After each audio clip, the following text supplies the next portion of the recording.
So think about your favorite band or solo artist. Besides their music or message, what is it that makes the whole experience so meaningful?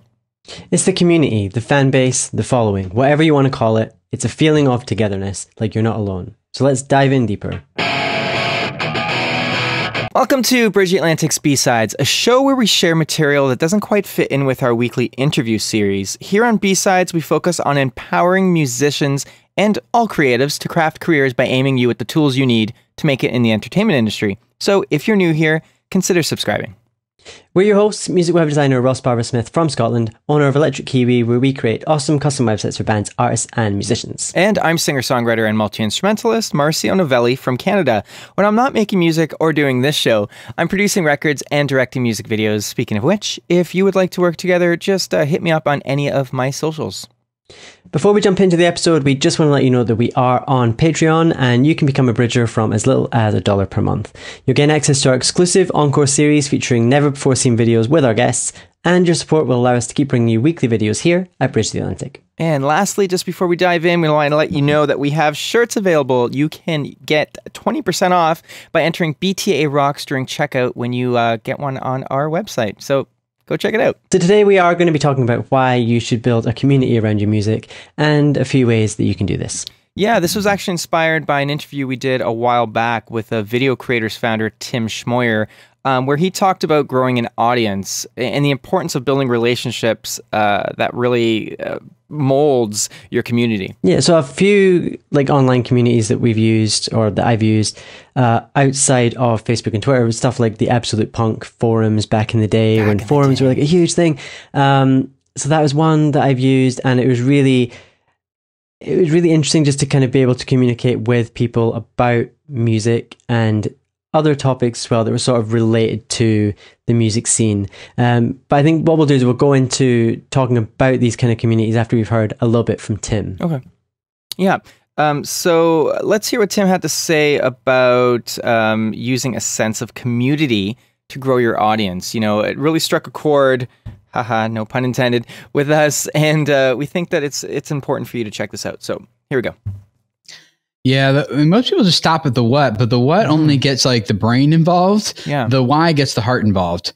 And so like if let's say we're all interested in fishing, we'll have something to talk about. But the strongest communities, online and offline, they always revolve not around common interests, but they actually revolve around shared beliefs.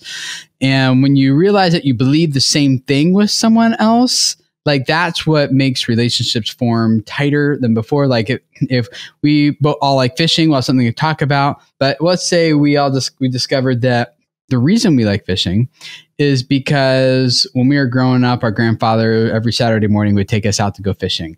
And he taught us some really important life lessons while we were sitting out there fishing. And that really had a big impact on us. Right now that we believe the same thing about why fishing matters, it's actually about relationships or something, right? I just made that up. Well, but you get the point, well, right? I'm vegan and I don't even fish, and you've just moved my heart. And I'm like, oh, oh, there you go. Okay. So that's how good you are. That's how important it is. And I just made that up, but you get the example where it's like, it's not just about what you do, but when people understand why you do it, that moves it from the head to the heart. It also separates you often from a lot of other people who are doing, like a lot of competitors maybe who are doing the same thing you're doing, but the people who believe what you believe will become a part of your community when they know what you believe, and they'll be the ones who end up supporting you, whether it be Patreon or whatever. You know, I heard you guys talk about that here in the beginning. Absolutely. But that belief is really what engages people on a deeper level. So it's really interesting to me that he said the strongest communities revolve not around interests, but common beliefs. And I think that that's definitely evident in some of the online communities that I've been a part of. So Marcio's going to hate me because I'm going to bring this up, but Eurovision is a huge part of my life. And while it for people who don't know, it's a Eurovision Song Contest. So it is, you know, its roots are in music, but it's not just about music. It's all about equality and, you know, bringing people together regardless of where we're from. You know, but really the whole spirit of it is equality, diversity, and all these kind of things. And I think that, you know, using music to kind of deliver that message or bring people together is really a really kind of great thing. And I see it also with different artists as well. And I think the artists that I feel the strongest kind of bond with are the artists who quite openly talk about their beliefs and their values and all the kind of stuff that inspires their music rather than just the music itself. What do you think about that? Well, first, before I comment on that, I want to say, even though I've never watched a full episode of Eurovision, it is a huge part of my life too, whenever it's a huge part of Ross's life. Because I can't avoid him sending me clips. Just this one clip. Just this one clip. I gotta go, but just this one clip. And then it turns into like 5, I know. Yeah, I know. But no, I absolutely love what it stands for. Just to go back to where I experienced the community early on in the days, is many years ago again when there were forums. One of the first ones I was kind of a part of was the Green Day one, and then many years later it was 30 Seconds to Mars one called the Echelon and everything. And really, this was all before social media. So in the social media age now, I think that kind of is the new forums. You know what I mean? Yeah. We can all post, we can all share, we can all chat with each other. I still kind of wish there was a place to go. I guess that was just for that one artist, but there are Facebook groups and there are other ways to go about it. And that's kind of, I'm not so much involved in that today as I used to be. I'm more on the other end of it where I run, like my own Patreon, which really for me is the ultimate new community for artists or any creative.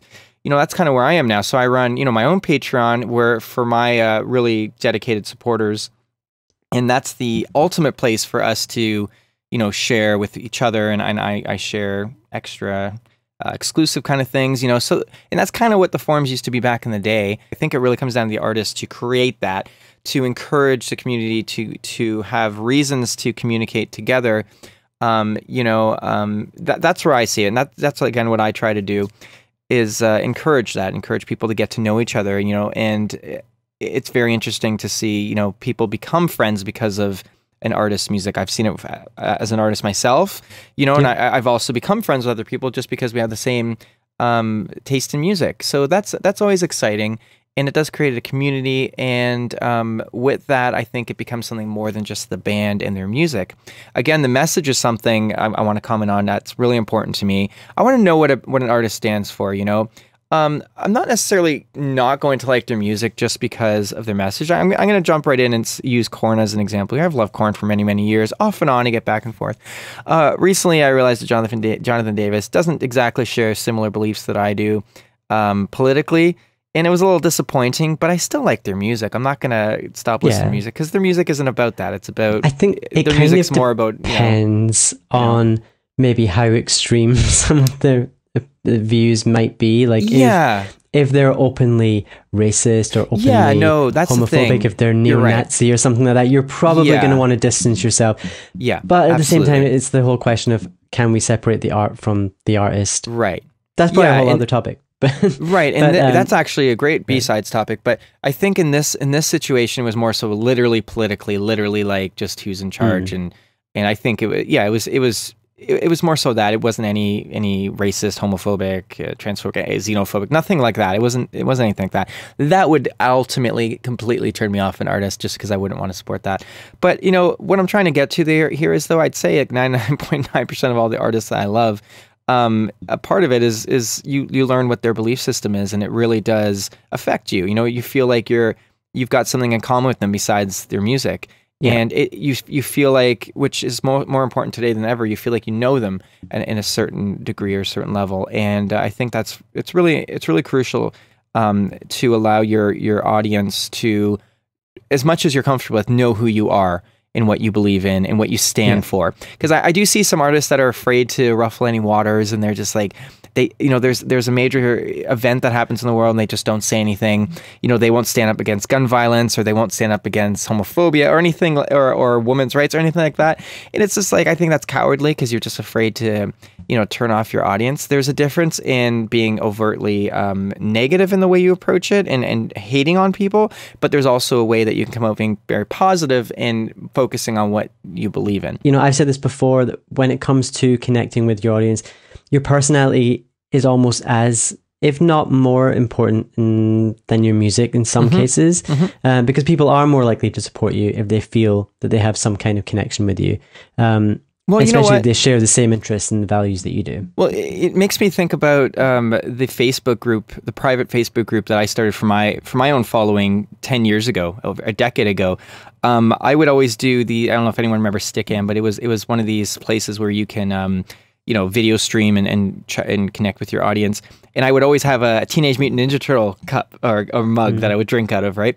So I ended up calling the group TMNT, which, if anyone's a fan of the Ninja Turtles, the Teenage Mutant Ninja Turtles, but also stands for the Marcio Novelli team, right? So it was kind of a fun little tongue-in-cheek kind of thing, and that's still running for my dedicated supporters. And then from that group, the even more dedicated supporters, or the ultimate ones that were able to have moved over as well to Patreon, right? So those are two communities, two-tiered, I guess, communities that I've created.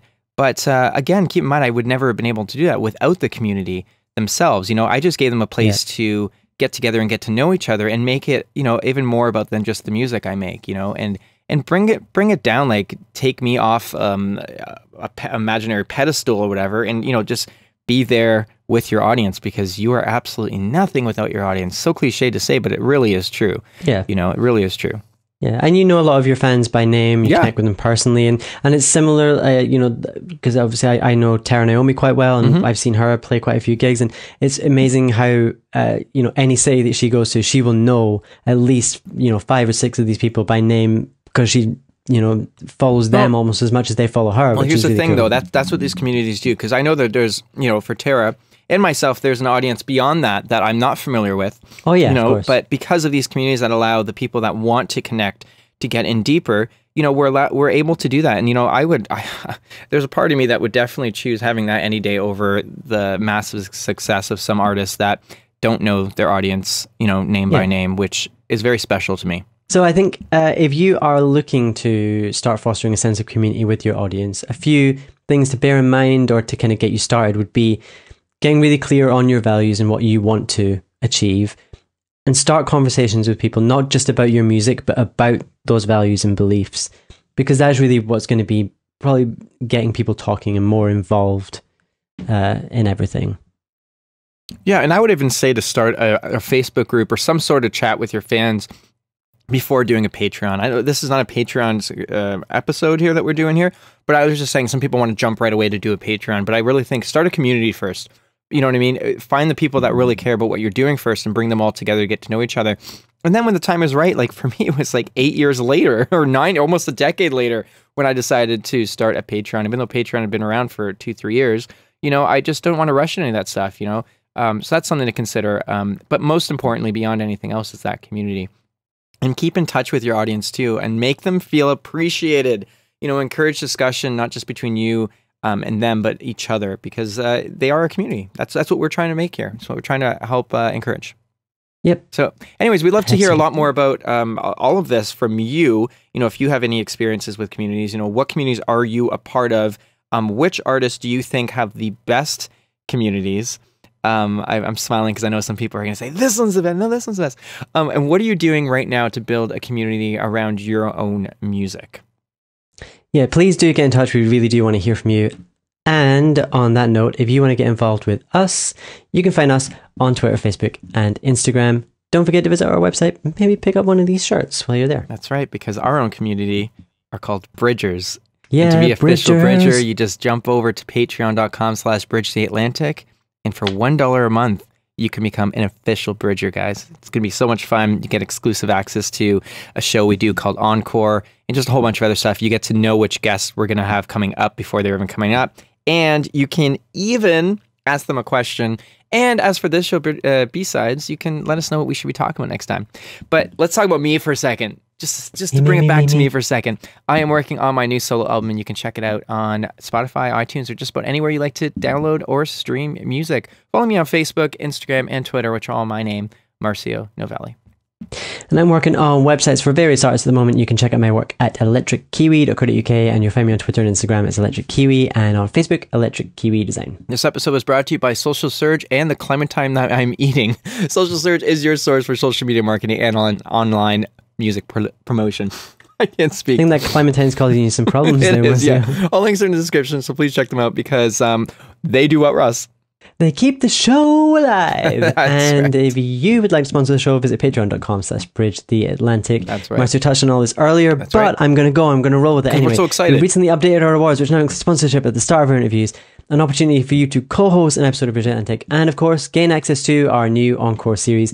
Make sure to subscribe on YouTube so you don't miss any episodes, and leave us a comment and let us know what you think of the show. That's right. That is it for B-Sides. We'll be back soon with a new interview and more B-Sides episodes. So much stuff. Interviews, B-Sides, all coming your way. Okay. See you soon. Right, guys. Bye.